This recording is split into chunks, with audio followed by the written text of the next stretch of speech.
E aí galera, olha só, vamos terminar esse móvelzinho. Galera, semana da Black Friday, eu tenho que entregar um monte de coisa pra loja amanhã. A madeira que eu ia fazer, eu fiz maior a estrutura, então acho que eu vou pegar essa outra aqui, ó.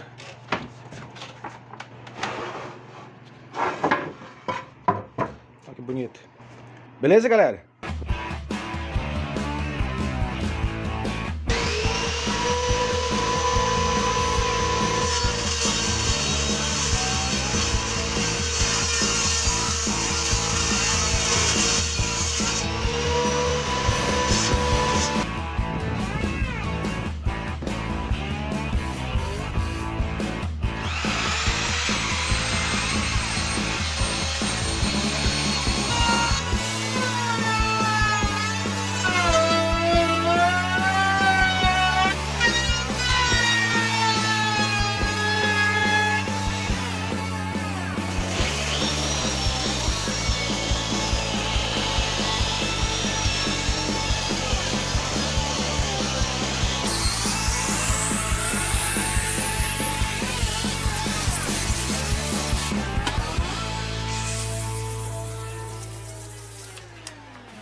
Olha aí, galera. Mais um tampinho finalizado. Bonito, né?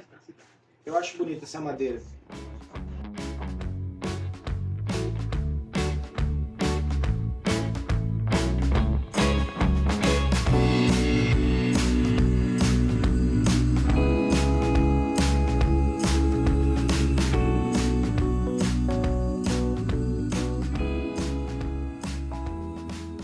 Isso aí, pessoal, tá pronto.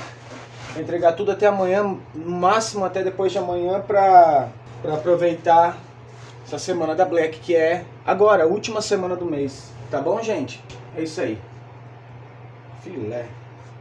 Pessoal, brigadão, todo mundo ficar com Deus, até o próximo vídeo. Falou!